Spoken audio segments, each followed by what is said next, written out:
Chapter 11. After class, Hannah headed for the subway. Before she could get off the steps, a woman stopped her and flashed her badge and said, "I need to ask you some questions." Her voice wasn't threatening. For some reason, Mallory wasn't as uptight as usual. She felt positive about herself after a visit with Jovani. "What's going on?" Hannah asked, looking frightened. Her hands shook, and if they weren't full, she would have bitten her nails. Never had she had any contact with policemen, and especially not a policewoman. She thought of policemen like scenery. They were always around, riding in cars with sirens, but if she saw one, it was at a distance. She would never notice them until they were standing in front of her, as this detective stood before her, flashing her badge. "I need to ask you a question," she repeated with her hands to her side. Then she reached in her jacket and pulled out a small tablet and pen. "Are you Hannah St. John, and were you at the Maze Bar on a Friday night?" "Yes." "About 2 weeks ago," Hannah said, her voice strong. "And do you know what happened there?" Hannah's cheeks turned a sickly rose color. Does she know about Jovani saving her from those killers?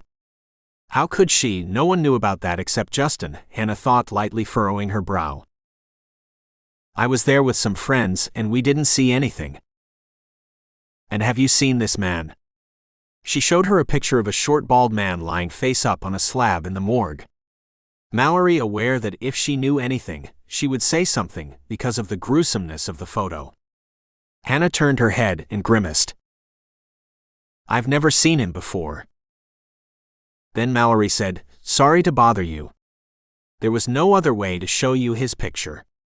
It's terrible, I know, but such is the world, and you're an adult," she said mildly, not thinking that it could affect Hannah. "Get home safe." "But you didn't tell me why you contacted me."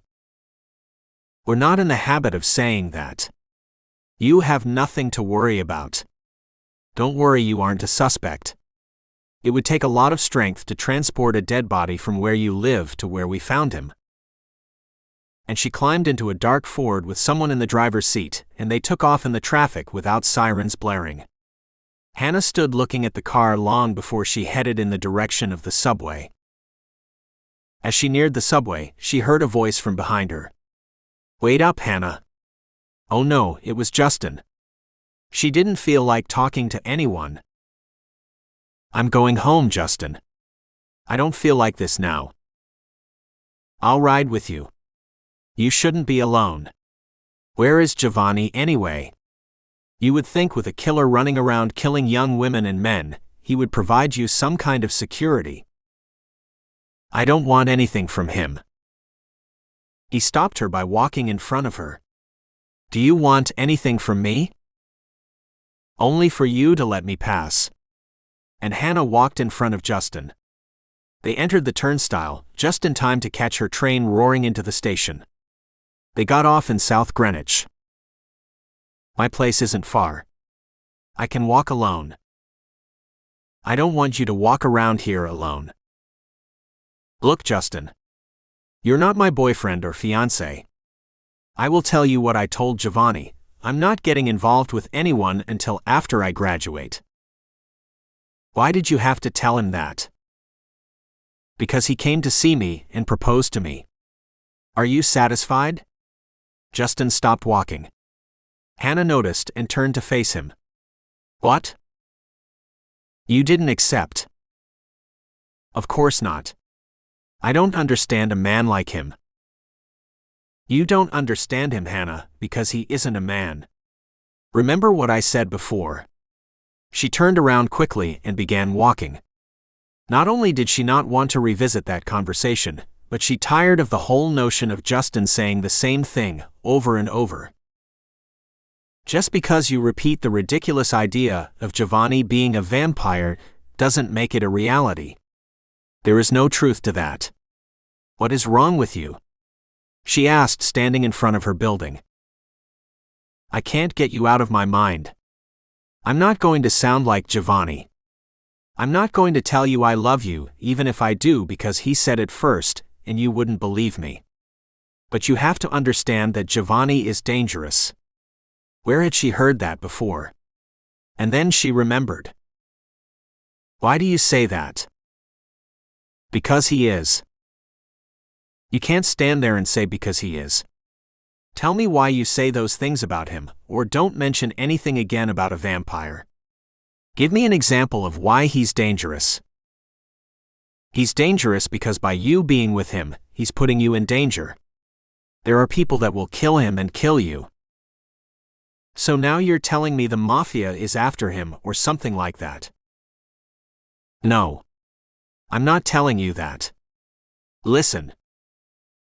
Then what are you telling me, and spell it out, Justin? I have to go in. It's cold outside. Stand close to me. Hannah glanced at Justin in the moonlit night.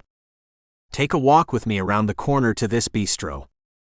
It's warm in there, and I can talk with you. I have to tell you something that you will need to know, even if you don't want to see me again, and I could use a glass of wine. And you might want one after I tell you what I know about him. Hannah didn't know if she wanted to hear any more. Love is blind, she remembered, and she didn't know if she wanted her eyes opened, especially to things she didn't want to hear or know about. Taking a long second, she said, "Okay. Let's go." The walk didn't take long, and they strolled in and found a table for two in the glass atrium. There were two other couples sitting there. It wasn't as warm as sitting inside, but not as cold as sitting on the outside tables under the canopy.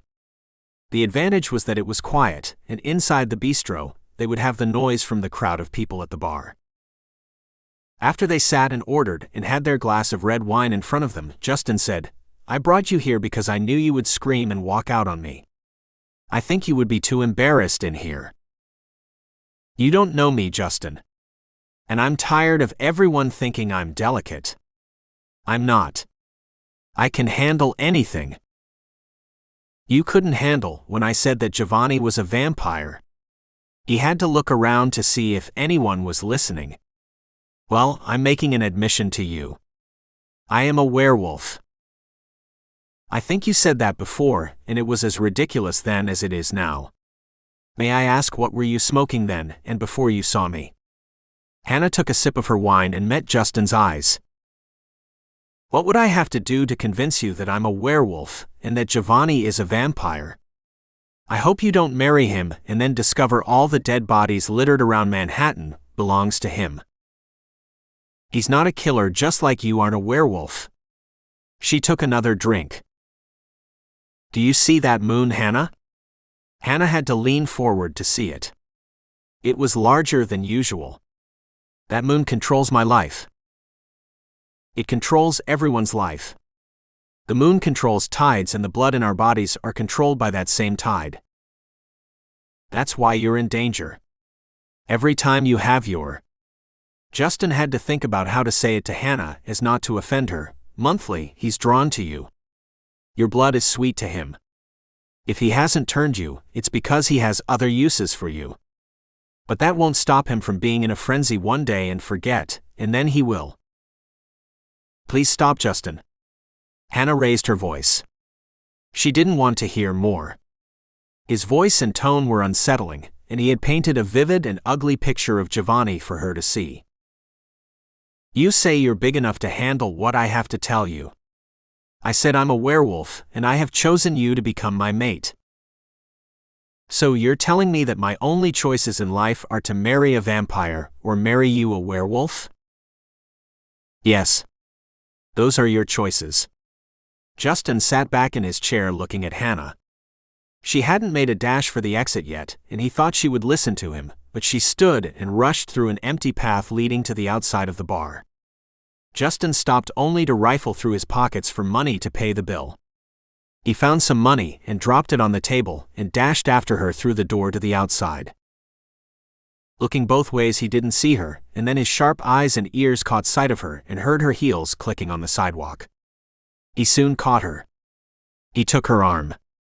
"Stop, Hannah." Hannah's breathing loud and her face angry. "What is it you want? Before I met you or Jovani, I had a good life. My life was just starting, and now you tell me that my only choices are you and Jovani. I think you are wrong, and I will prove it. You can't marry him. He has a wife. Well, not the kind you're thinking about. She stood dumbfounded in the same spot. As she tried to climb the steps, she felt dizzy. I didn't want to tell you like that. Her name is Sasha. And if she discovers you are the object of his affection, and there is a possibility that he will replace her with a human or anyone, she will kill you, or worse, turn you into a walking dead, and give you to a vampire, where he will humiliate and shame you, and by that time you will be of no use to Jovani. Even he might turn his back on you. Jovani will never let that happen to me. Where is he now? He said that he had to put his business in order. He's probably going to tell her of his plans. She will not take that well.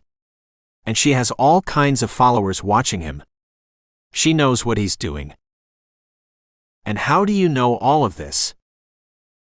When I told my father, Lysel, he remembered the tales from his father about this young vampire who destroyed the oldest and most powerful vampire in the world because he wanted to be with Sasha. She had a friend who was a witch, and together they helped defeat the vampire, so Sasha could be with Jovani forever. Hannah needed to catch her breath, or she was either dreaming or in a nightmare, and from what she was hearing, and if it was all true, then it was a nightmare of the greatest proportion. Unconsciously, Hannah had started that habit of biting her nails again. She stared at Justin for a long minute. And you, she said when she could find her voice, are you married? No. I'm not. I only want to marry you. Hannah's eyes blinked incessantly at the admission. What makes me so lucky? Hannah said with a weak smile. And then the smile soured and her face turned serious. It has nothing to do with luck. We werewolves know when we must mate, and we know who we will mate with because of the moon. That is the silliest thing I've ever heard of, right along with Jovani being a vampire. Hannah couldn't wait for this day to end, and for someone to tell her that this is a joke. All of it. And if she was dreaming, to wake her. I've tried to warn you because I love you, Hannah. I'm leaving next week to go back to my pack. My father summoned me. He doesn't want to get our pack involved with a vampire and his prey. Is that what he thinks of me? A prey. My father is the leader of the Samsa pack, as with his two brothers. They cannot act without all of them agreeing. He knows how I feel about you, and he said he will protect you, but you have to marry me first. Is that how you werewolves get a mate? By frightening them to death. And why don't you mate with one of your kind? You are my kind. My mother is human and my father a werewolf. I'm their youngest. And they are very protective of me. But I will protect you if you ask me to. I will lie to my family if you ask me, Justin said. I will do anything for you, Justin said, leaning forward and whispering into Hannah's ear. Something came over her. She felt safe near Justin. He had been the one to warn her about Jovani, but it was Jovani who saved her and protected her when she called out Justin's name, and he didn't hear her, and now he's telling her how much he loves her and wants to marry her. How can she be sure of all this craziness? This was coming at her too soon and too fast. She can't decide who or what to believe. When Justin leaned in to kiss her, she gave him a cool look and leaned away. I can't be what you want, and I can't marry you to stay safe if I believe what you're telling me, which I don't. When Justin said goodbye to Hannah, Jovani was saying hello to Sasha.